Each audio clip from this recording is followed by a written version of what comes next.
Donc, le codage de la localisation du stimulus. Le champ récepteur est l'étendue de l'espace sensoriel dont la stimulation entraîne la réponse du récepteur. Elle traduit le pouvoir de discrimination spatiale. On distingue des récepteurs à petit champ récepteur ou là à large champ récepteur. Par exemple, corpuscule de Pacini a un large champ récepteur. Le corpuscule mais si on fait une stimulation là, il va être stimulé. Ça veut dire un électrode في الcorpuscule de Pacini اللي راهو هنايا ونديرو stimulation تاعنا منه. Il va être stimulé. هنا il va être stimulé. هنا il va être stimulé. Le même corpuscule. أنا نتبعو غير فيه. هذا كامل le territoire تاعو ولا le champ récepteur اللي هضرنا عليه qui va stimuler le corpuscule de Pacini اللي راهو هنايا. C'est un récepteur à large champ récepteur. Plusieurs centimètres carrés. Par contre, le Meissner a un corps là stimulé juste هنا قدامه, non, il va pas être, il va pas donner de potentiel récepteur, il va pas être stimulé parce que il a un petit champ récepteur. Donc, قبل ما نروحو نهضروا على الكوربuscule de Pacini plus en détail, نعاودو نشوفوا واش هضرنا كامل فوق. Donc, rapidement, on a plusieurs classifications. Classification l'oula, c'est selon la morphologie, on a différencié qui m'a le corpuscule de Pacini ou Jumatu. Non différencié, on a qui m'a les terminaisons nerveuses. Très bien. La deuxième classification, c'est selon la localisation. On a les extérocepteurs qui vont recevoir un stimuli le milieu extérieur. On a les interocepteurs qui vont recevoir des messages de l'intérieur qui met le pH et la thermorégulation. Le propriocepteur, on a les tendons les articulations et les muscles. La deuxième classification, la troisième classification, c'est selon la nature stimulus. Donc, on a un mécanorécepteur, c'est l'énergie, elle est mécanique. Thermorécepteur, c'est les variations de température. Hémorécepteur, c'est chimique. Nocicepteur, c'est la douleur, stimulation nociceptive. Et les photorécepteurs sont sensibles aux photons, à la lumière au niveau de la rétine plutôt. Selon le seuil de stimulation, on a un bas seuil ou là un haut seuil qui bat les nocicepteurs. Les mécanismes de réception et transduction, on a un potentiel récepteur qui a les caractéristiques locales, graduables et sommables. Le potentiel récepteur va être traduit en potentiel d'action. Donc, ça sera un codage de l'intensité. Le potentiel récepteur, un potentiel d'action plus augmenté, mais plutôt un nombre de potentiels d'action plus important et une fréquence plus importante. Donc, on aura plusieurs potentiels d'action, un laps de temps réel. Le codage de la durée, donc on a qui connaît un stimulus maintenu constant pendant un certain temps. On a deux types de récepteurs. Adaptation nulle ou la lente, qui met les nocicepteurs et les otolithes vestibulaires. Donc, ils vont traduire la valeur. Donc, tant qu'on maintient le stimulus TNA, on aura des potentiels récepteurs et on aura des potentiels d'action. Ou adaptation rapide, ils vont traduire quoi? Les variations de le stimulus TNA en fonction du temps. Donc, ils s'en foutent de la valeur du stimulus. Donc, on n'a pas une variation de la stimulation TNA, on n'aura pas de potentiel récepteur et automatiquement, on n'aura pas de potentiel d'action. Autre chose, la dernière chose, le codage de la localisation du stimulus. Donc, on a le champ récepteur, c'est l'étendue de l'espace sensoriel. La stimulation, elle va entraîner une réponse à le récepteur TNA. Il y a des récepteurs à petit champ récepteur qui m'a Meissner. Il y a des récepteurs à large champ récepteur qui m'a corpuscule de Pacini. On va voir deux types de description. Donc, on va prendre le corpuscule de Pacini et le fuseau neuromusculaire. Donc, le corpuscule de Pacini, c'est un mécanorécepteur à adaptation rapide. On a une variation de la stimulation. Pacini va donner des potentiels d'action. Le stimulus mazalo, mais on n'a pas de variation, donc on n'a pas de potentiel d'action. Pacini, il est à adaptation rapide. Par contre, Meissner aussi. Meissner, c'est à adaptation rapide. Merkel, corpuscule de Merkel, non. on a une stimulation, on a une variation, ou on a le stimulus il est maintenu. On aura toujours des potentiels d'action, parce qu'il est à adaptation lente. Donc il traduit quoi? Il traduit la valeur du stimulus. Le fini, c'est la même chose qui m'a marqué. Donc Pacini, il est à adaptation rapide. Très bien. Donc on a c'est un mécanorécepteur à adaptation rapide. Il est sensible à quoi? On a la pression et à la vibration. Il est formé par quoi? Il est formé d'une terminaison sensorielle entourée d'une capsule. La capsule elle est constituée de quoi? De tissu conjonctif concentrique.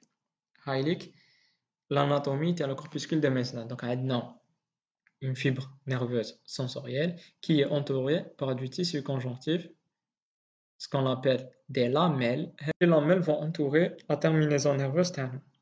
Très bien.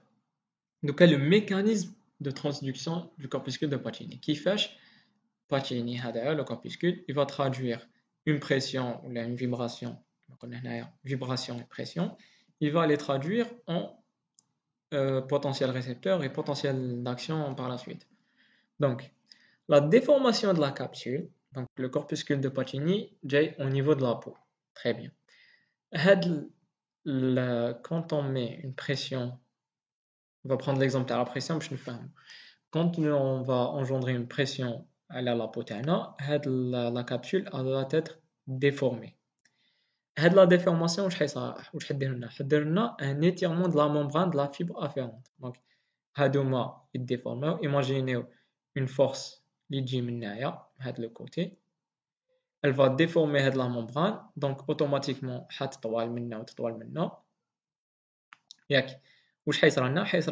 étirement de la fibre qui est l'intérieur. On est d'accord? Très bien. La fibre, il faut savoir qu'elle est non myélinisée. On a les gaines de myéline, mais à l'intérieur de la capsule, la fibre n'est pas myélinisée. Donc, une pression, on aura une déformation de la capsule. La déformation de la capsule va entraîner un étirement de la fibre qui n'est pas myélinisée. Très bien. Donc, l'étirement, il va augmenter la probabilité d'ouverture des canaux de mécanotransduction de la membrane. Donc, on a des canaux qui m'accèdent les cellules nerveuses, qui m'accèdent une terminaison nerveuse, qui sera une déformation de la capsule, étirement de la fibre afférente, la fibre sensorielle, la fibre nerveuse, ou chez ça, on aura l'étirement de la membrane, هيفتح لنا هاد les canaux. هاد les canaux, قلنا يخلو les cations يدخلوا, ce qui va engendrer une dépolarisation. Donc, l'ouverture des canaux cationiques conduit à la dépolarisation de la fibre afférente. Donc, on aura un potentiel récepteur. C'est aussi simple que ça. Donc, par exemple, je fais on a une pression صغيرة. On a une déformation صغيرة, une élongation صغيرة, حيتفتحوا quelques canaux. ماشي هادو كامل ما تفتحوش بزاف, يتفتحوا واحد اخرين. On aura un potentiel récepteur صغير. هنا c'est le seuil. ما لحقش le seuil. Donc la stimulation كانت صغيرة, potentiel récepteur plutôt صغير. ما لحقش le seuil, pas de potentiel d'action. La même chose هنا, une stimulation encore plus importante. Donc une pression encore plus importante, élongation plus importante, plus de canaux يتفتحوا, mais toujours le potentiel récepteur مازال ما لحقش le seuil. Donc يقعد local. Donc au niveau du récepteur, on n'aura pas de potentiel d'action. Mais هنا qui كان عندنا strong stimulus, par exemple stimulation importante, on a un potentiel récepteur important. Une fois il حق le seuil, il doit être directement tout ou rien. Il doit directement potentiel d'action. لو كان زدنا un deuxième stimulus هنايا, حيعطينا d'autres potentiels d'action plus nombreux, de fréquence plus importante. Donc, ouverture des canaux cationiques conduit à la dépolarisation de la fibre afférente. Donc, on aura les potentiels récepteurs. Si la terminaison de la fibre afférente est suffisamment dépolarisée, un potentiel d'action est généré et se propage au niveau du système nerveux central. Donc, se propage au système nerveux central. Et là, on a une stimulation. Et là, quand on a plusieurs stimulations ou la plus importante, il y a encore plus le seuil et on aura plus de potentiel d'action. Donc, le potentiel récepteur, il va générer un ou deux potentiels d'action, ce qui constitue la réponse du début du stimulus. Donc c'est la réponse 1, parce que le corpuscule de Pacini, il est à adaptation rapide. Donc on a stimulation, potentiel d'action au niveau du récepteur, et d'alhaq le seuil. Donc potentiel récepteur, le seuil, il y a un potentiel d'action. Très bien, c'est la réponse 1. Réponse 1. La redistribution du liquide à l'intérieur du corpuscule aboutit à une égalisation des pressions. Donc, ce que je n'ai pas mentionné avant, que la fibre est entourée de tissu conjonctif, les lamelles hadouma, concentriques. Bin les lamelles, on a un liquide. C'est le liquide qui fait hadouma, les ions, etc. Donc, kindero une pression à le corpuscule, on aura une pression sur le liquide hadak, un changement de pression bin les lamelles ou le liquide hadak. Donc, il va donner l'élongation de la fibre. On va un potentiel récepteur. Il les ions, un potentiel récepteur, et le seuil, potentiel d'action. Très bien. Donc, la redistribution du liquide à l'intérieur du corpuscule aboutit à une égalisation des pressions, et l'axe recevant des pressions égales des deux côtés n'est plus stimulé. D'où le silence électrique qui caractérise la phase du maintien du stimulus. Maintenant, imaginez comme une boule معمرة بالماء، بولة كبيرة معمرة بالماء، ماشي هادوك صغار اللي ترتقوا تبدا. ليسونسيال كي نديروا لها اون بريسيون، زعما حطينا صبعنا عليها ياك، حنديروا اون فارياسيون دي بريسيون بين هادوما، بين فهاد لو ليكيد اللي بين لي لاميل. هاد لا فارياسيون تاع لا بريسيون elle va engendrer l'axe هدايا، elle va stimuler هاد l'axe. Comment? Par l'ouverture de les canaux, étirement et ouverture des canaux. Oui, me donne un potentiel d'action. Mais إذا درنا par exemple حطينا صبعنا على هاد النبولة المعمرة بالماء وخلينا صبعنا محطوط، on n'a pas درنا une force وقارديناه، le ballon تاعنا حيدي une forme جديدة، اوكي، mais on aura une redistribution تاع le liquide. Le liquide اللي طبعناه حنا بصبعنا يمشي لجهة واحدة أخرى و il est stable. قالنا l'information qui est importante، l'axe recevant des pressions égales des deux côtés n'est plus stimulé. Maintenant, إذا حنا طبعنا le liquide تاعنا صارت لنا une variation de pression les deux côtés de l'axe. Une fois on garde la stimulation maintenue, le truc تاعنا l'axe تاعنا n'est plus stimulé parce que la pression اللي يجيه منا ولا يجيه منا c'est la même. على بها قلنا le corpuscule de Pacini c'est un récepteur à adaptation rapide, donc il traduit les variations de la stimulation تاعنا. معناتها عندنا un potentiel récepteur parce qu'il y a une variation. لو كان هاد la stimulation جات كبيرة وطولت، لو كان le potentiel ما يكونش عندنا des potentiels récepteurs. Donc la redistribution du liquide à l'intérieur du corpuscule aboutit à une égalisation des pressions. Et l'axe recevant des pressions égales des deux côtés n'est plus stimulé, d'où le silence électrique qui caractérise la phase du maintien du stimulus. Donc, même si le stimulus تاعنا مازالو كاين, mais on n'a pas de variation, l'axe تاعنا il reçoit des pressions égales de part et d'autre, donc on a un silence électrique.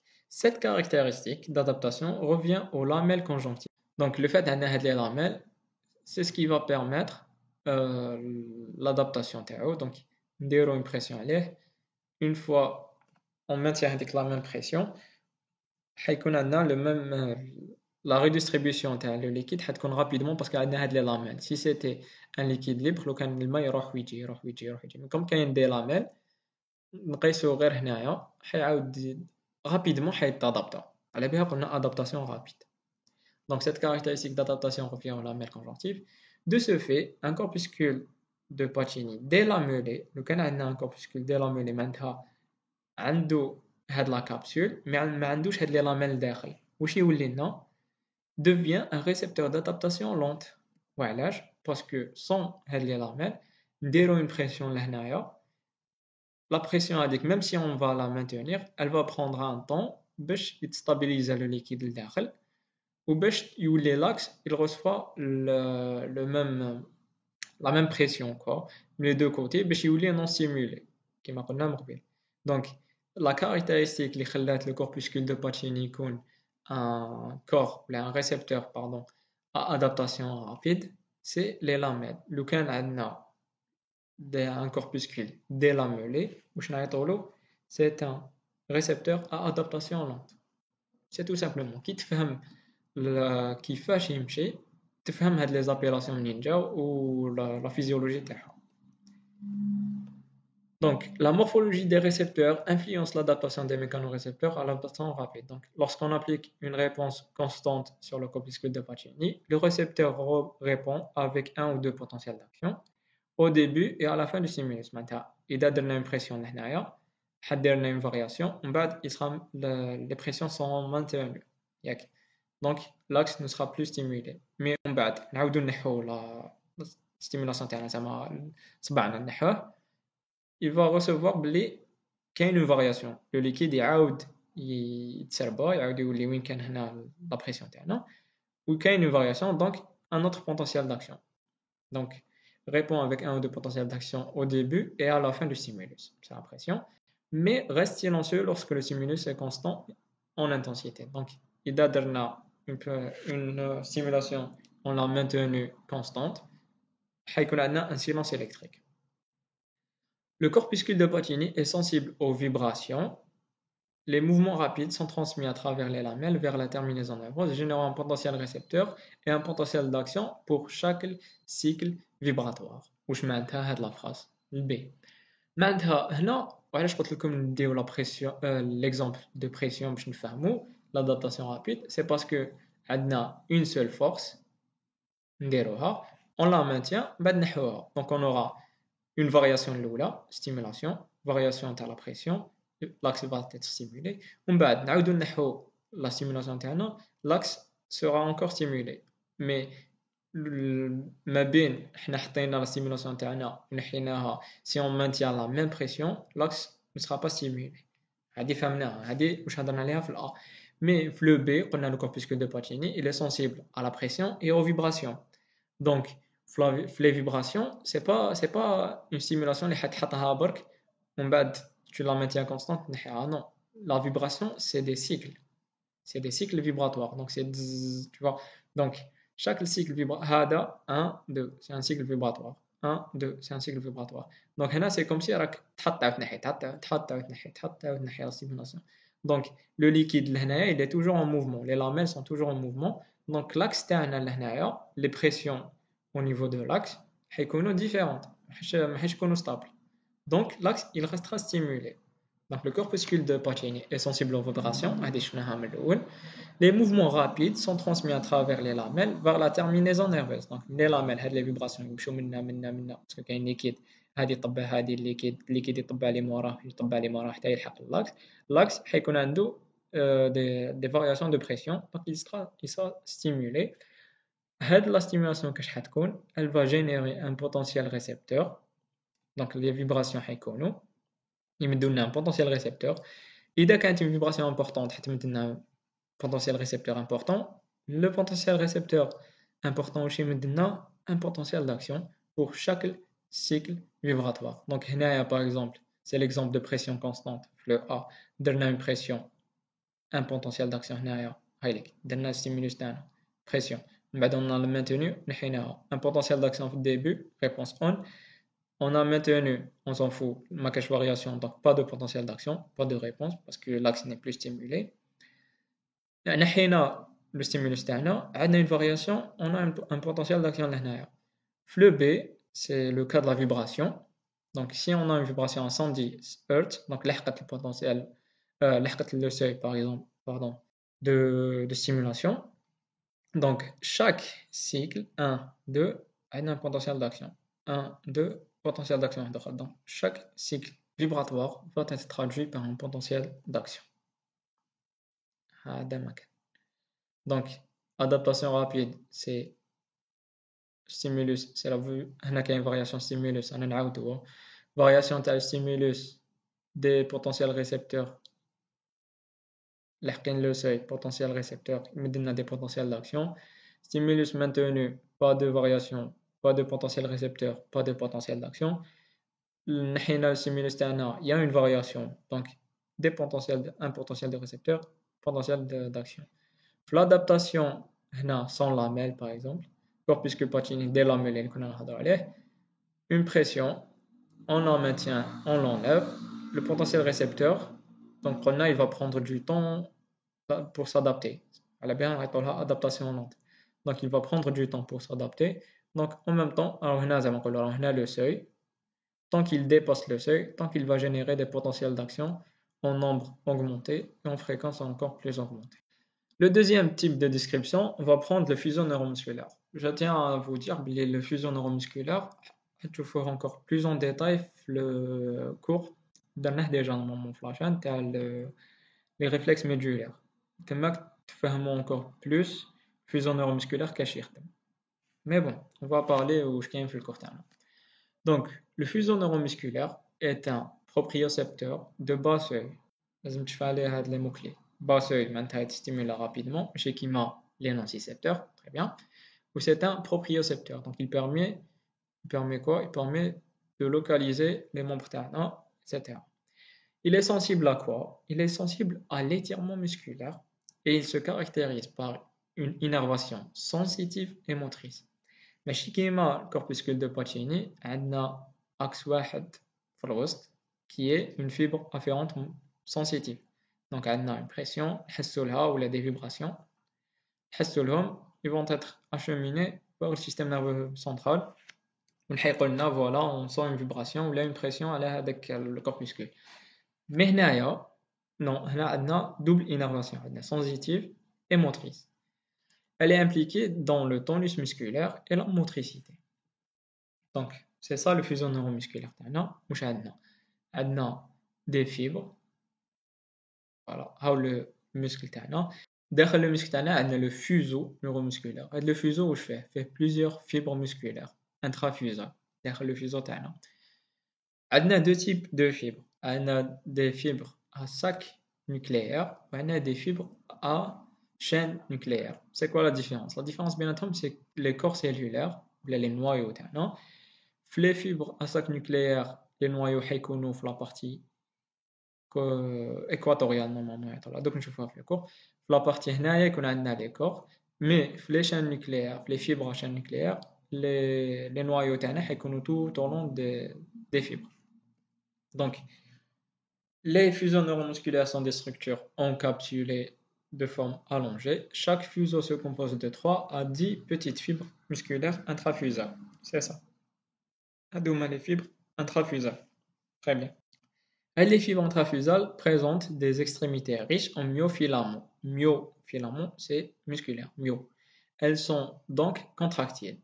Par contre, la partie équatoriale est dépourvue de myofilaments. Je vais vous dire les filaments ou les fibres intrafusales, c'est les mêmes maintenant, عندهم des fibres, des myofilaments هنايا في l'extrémité تاعهم منا ومنا جايين comme des muscles, donc elles peuvent être contractées. Par contre, la partie équatoriale, ما عندهمش.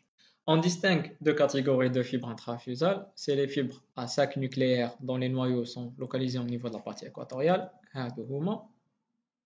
à sac nucléaire, les noyaux qui m'a fait l'image les petits grains violets ou là, les noyaux, ou les fibres à chaîne nucléaire dont les noyaux sont disposés tout au long de la fibre. Grâce aux études physiologiques, on a pu distinguer deux types de fibres à sac nucléaire, dynamique et statique. Hadouma, c'est pas mentionné dans le cours, mais juste pour information, les fibres à chaîne nucléaire dynamique, elles sont spécialisées pour détecter les variations rapides de la longueur musculaire. Par exemple, quand on a un muscle normal, c'est la longueur normale du muscle qui est relâché. Quand on a l'étirement, la rapidité de l'étirement, elle va être perçue par les fibres dynamiques. Par contre, plutôt, les chaînes nucléaires statiques sont axées sur la détection de la longueur musculaire elle-même. Donc, les dynamiques, c'est à peu près le même principe, les variations et la valeur. La dynamique, c'est la variation de la longueur. Ça m'a 5 cm ou le 8 cm, donc les 3 cm.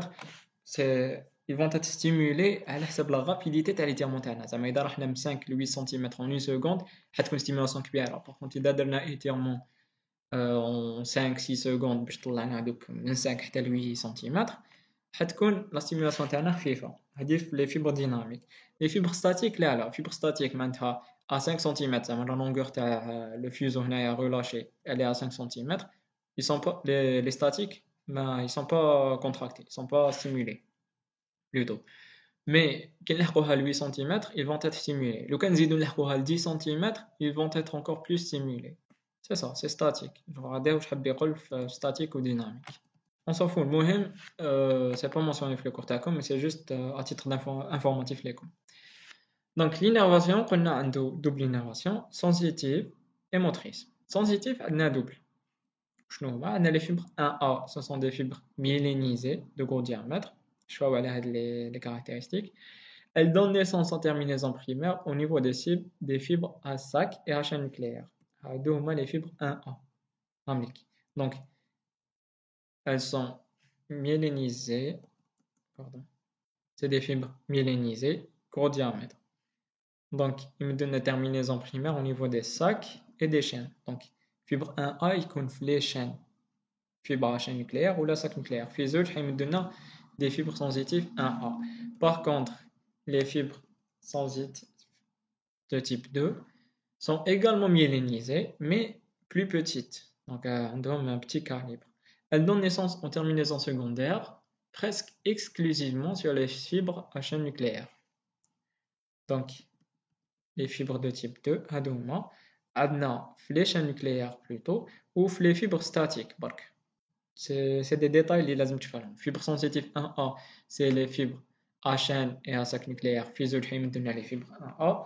Les fibres sensitives de type 2, adna les fibres à chaîne nucléaire ou les sacs nucléaires statiques. Mais beaucoup plus les chaînes nucléaires. L'innervation motrice, elle est assurée par les fibres gamma provenant du motoneurone gamma. Le motoneurone gamma يكون au niveau de la moelle épinière. قلت لكم هدايا ça sera plus en détail باش تفهموا la physiologie تاعو كيفاش يمشي. C'est les réflexes médulaires تفهموه très bien. Donc c'est l'innervation motrice, c'est les fibres gamma, اسمهم fibres gamma اللي جايين من الموتونيرون gamma اللي يكون داخل la moelle épinière. Ces fibres vont se terminer sur l'extrémité contractile des fibres à sac et à chaîne nucléaire. Donc, les fibres gamma, c'est l'axe de motoneurone gamma. Voilà. L'axe de motoneurone gamma, que ce soit les sacs et les chaînes nucléaires. Il s'en fout. Les fibres gamma, il va les stimuler. Oui, mais pas la partie équatoriale, bien sûr.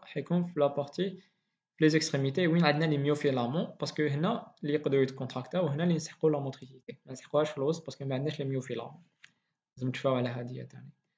Donc localisés au niveau de la moelle épinière, ces fibres vont se terminer sur les extrémités contractiles وين عندنا les myofilaments des fibres à sac et à chaîne nucléaire les autres.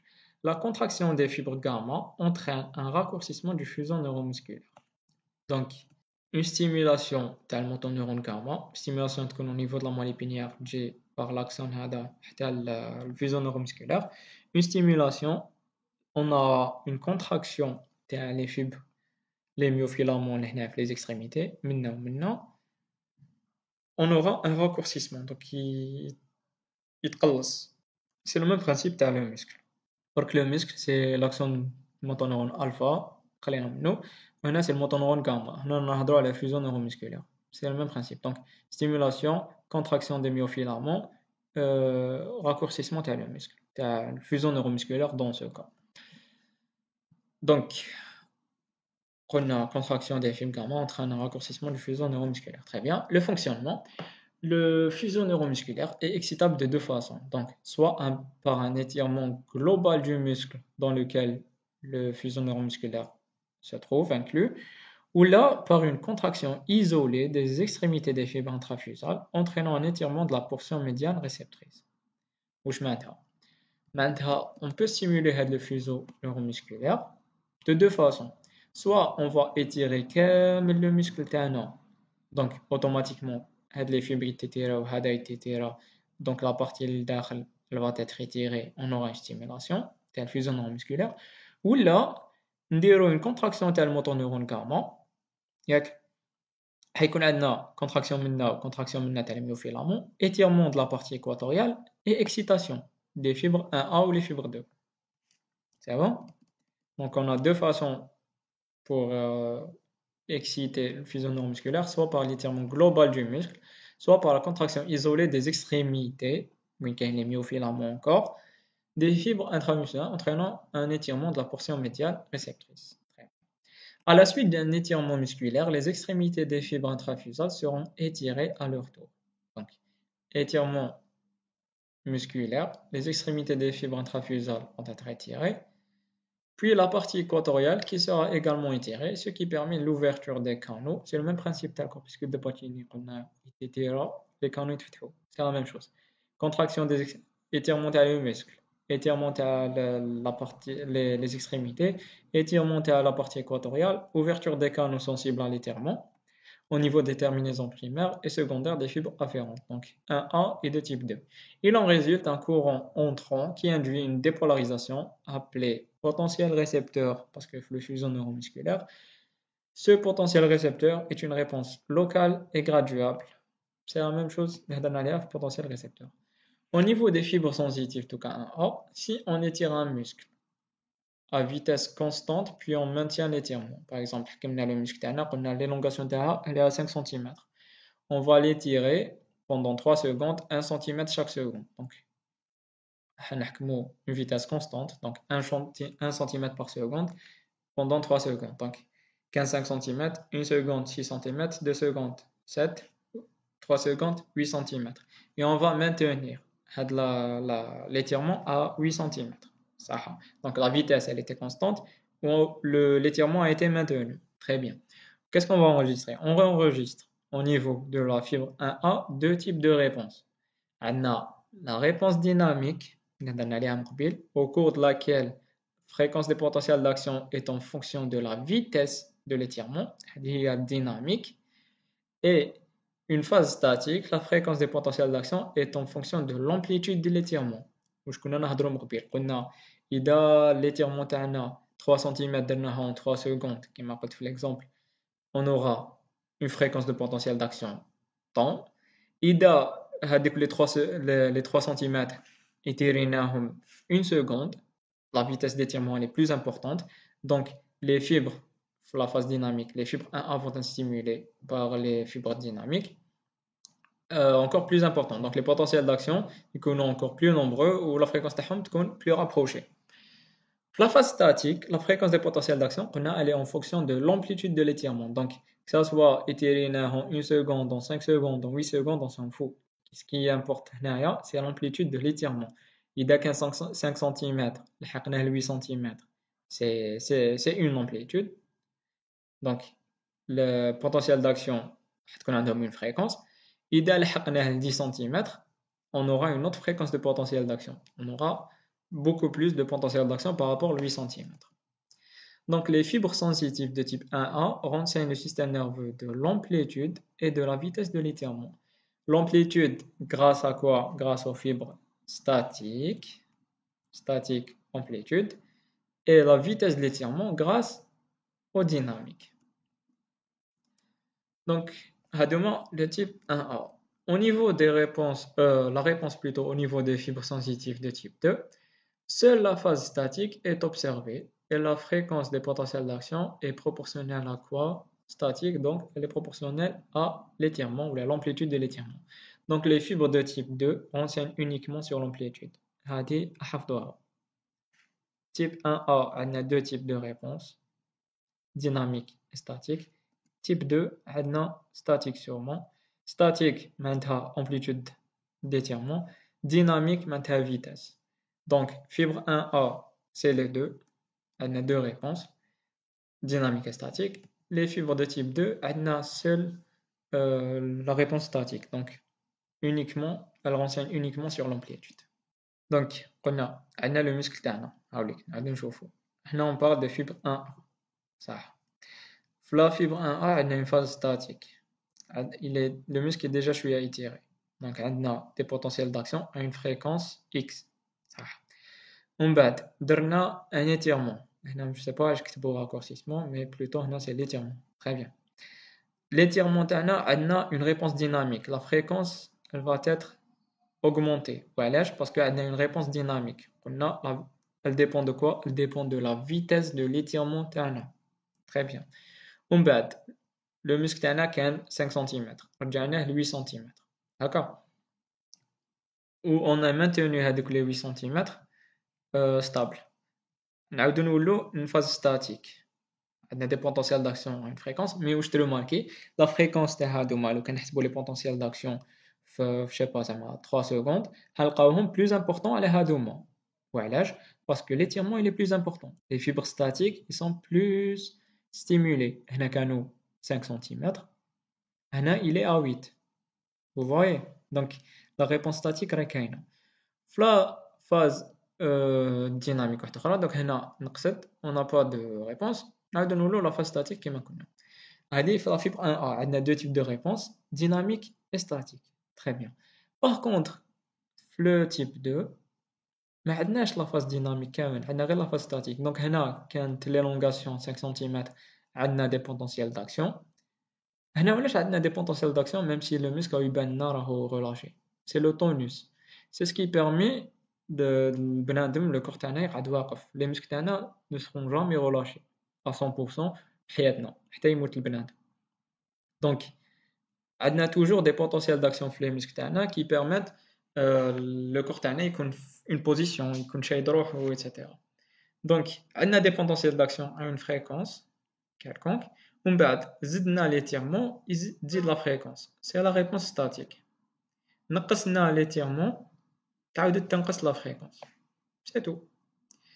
Ainsi, les terminaisons primaires apparaissent extrêmement sensibles et informent fidèlement le système nerveux central de toute variation de longueur, étirement, survenant au niveau de fusion neuromusculaire. Comme conclusion, les récepteurs sensoriels sont des structures nerveuses spécialisées responsables de la traduction des différents stimuli, les HOMA, photorécepteurs, stimulation chimique, mécanique, vibration, audition, tout ce qui est ça. Donc, les différents stimuli du monde extérieur et du milieu intérieur qui m'a le pH, la thermorégulation, etc. Donc, qu'elles soient de nature physique ou chimique, ont un langage, donc ils vont traduire les stimuli physiques ou chimiques, ils vont les traduire en un langage compris par le système nerveux central. Le système nerveux central, il fait les signaux électriques, les ions, etc. Cette opération est appelée la transduction. Donc, le langage d'une stimulation physique, chimique vers des signaux électriques, on appelle ça la transduction. Ce qui permet à l'organisme de comprendre ce qui se passe autour de lui pour définir son comportement. Et merci pour votre attention. J'espère que ce sera bénéfique pour vous. Et bon courage.